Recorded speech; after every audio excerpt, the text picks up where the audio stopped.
अपन कल बात कर रहे थे बच्चों समष्टि अर्थशास्त्र की प्रकृति और महत्व की, और उसमें हमने समष्टि अर्थशास्त्र का अर्थ देखा और समष्टि अर्थशास्त्र के क्षेत्र के बारे में बात की। आज अब अपन बात करते हैं समष्टि अर्थशास्त्र की शाखाओं के बारे में।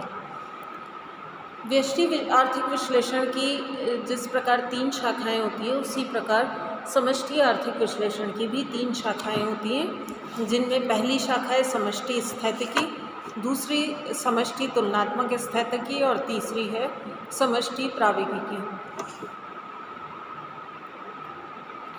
सबसे पहले इसमें अपन बात करते हैं समष्टि आर्थिक स्थैतिकी की। ये आर्थिक विश्लेषण की वो शाखा है जिसके अंतर्गत किसी समय बिंदु पर संपूर्ण अर्थव्यवस्था की अंतिम संतुलन की स्थिति का विश्लेषण किया जाता है। ये संतुलन स्थापना के कारणों और प्रक्रिया के ऊपर ध्यान नहीं देकर केवल अंतिम संतुलन अवस्था का विश्लेषण करती है। इसको हम ये जो संतुलन अवस्था का समीकरण आपके सामने यहाँ लिखा है, इसके रूप में व्यक्त कर सकते हैं y = C+i, जिसमें y हमारी राष्ट्रीय आय है, C कंजम्पशन यानी उपभोग है और I इन्वेस्टमेंट यानी कुल निवेश व्यय है। प्रोफेसर कुरिहर और प्रोफेसर कीन्स के अनुसार समष्टि स्थैतिकी में राष्ट्रीय आय जहाँ निर्धारित होती है, वहाँ कुल पूर्ति फलन और कुल मांग फलन एक दूसरे को काटते हैं। ये हम इस डायग्राम के अंदर देख सकते हैं। इस डायग्राम में हमने OX एक्सिस के ऊपर राष्ट्रीय आय लिए, जो कि करोड़ रुपए में है। OY एक्सिस पर हमने कुल व्यय और कुल पूर्ति ली है। यहाँ OY एक्सिस पर 45 डिग्री की एक रेखा हमने खींची है, जो कि हमारे कुल पूर्ति फलन को बताती है, जबकि C+i रेखा हमारे कुल मांग फलन को बताती है। ये दोनों एक दूसरे को E बिंदु पर काटते हैं और जहाँ से हमें राष्ट्रीय आय OY हमारी निर्धारित होती है।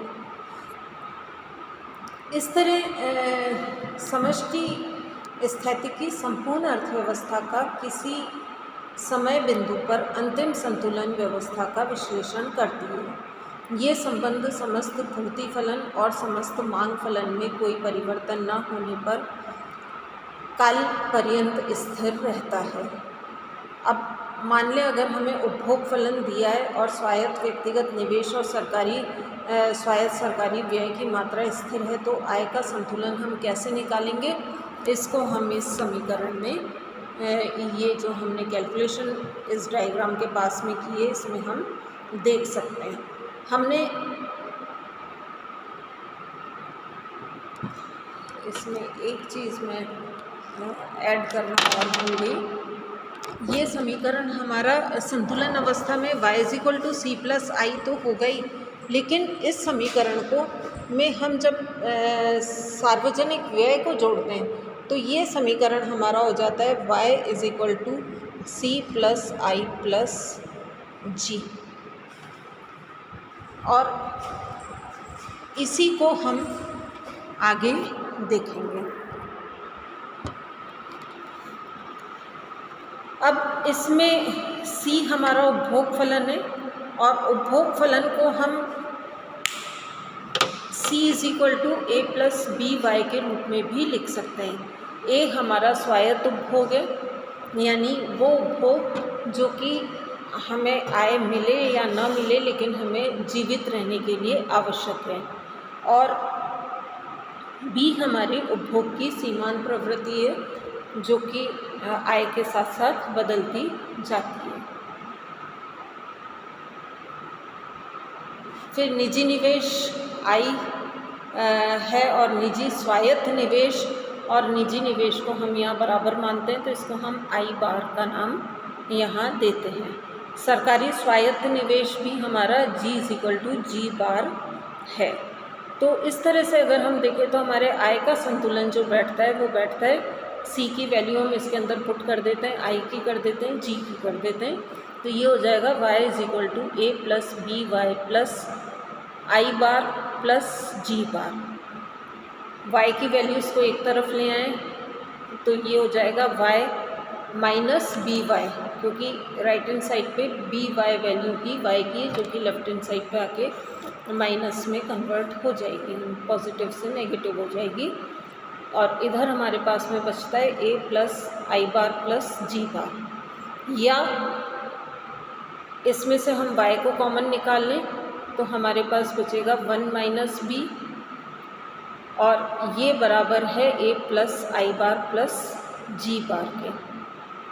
हम y की वैल्यू यानी हमारी राष्ट्रीय आय की वैल्यू निकालना चाहते हैं तो ये हो जाएगी हमारी a plus I bar plus ji bar और 1 माइनस बी, जो कि y के मल्टीप्लिकेशन में था, ये यहाँ इधर डिवीज़न में आ जाएगा। तो ये हमारा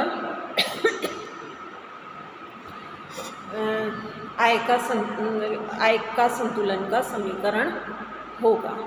अब मान लें हमारे पास में जो स्वायत्त भोग है वो 50 करोड़ का है, स्वायत्त निवेश 100 करोड़ का है, स्वायत्त सरकारी व्यय वो 50 करोड़ रुपए का है और b की वैल्यू 0.8 है। तो y की वैल्यू हम कैसे निकालेंगे? तो ये जो समीकरण हमने ऊपर लिया था y is equal to a plus I bar plus ji bar upon 1 minus b, इसमें हम ये वैल्यूज़ पुट कर देते हैं। a की जगह हमने लिख दिया 50 करोड़, b की जगह हमने लिख दिया 100 करोड़, i की जगह हमने लिख दिया 100 करोड़ और g की जगह लिख दिया हमने 50 करोड़ अपॉन 1 माइनस बी की वैल्यू है 0.8, तो वो हमने लिख दी। ऊपर 50, 100 और 50 इसको ऐड करें तो ये 200 होता है, और एक में से अगर हम 0.8 माइनस करें तो ये 0.2 आता है, और इनको आपस में जब हम काटते हैं तो ये हमारा 1000 करोड़ रुपीस आता है। यानी अगर स्वायत्त निवेश 50 करोड़ है, स्वायत्त निवेश 100 करोड़ है, स्वायत्त सरकारी व्यय हमारा 50 करोड़ है और उपभोग की सीमांत प्रवृत्ति 0.8 है, तो ऐसे में हमारी राष्ट्रीय आय 1000 करोड़ रुपए होगी। ठीक है, बाकी का अपन कल देखेंगे।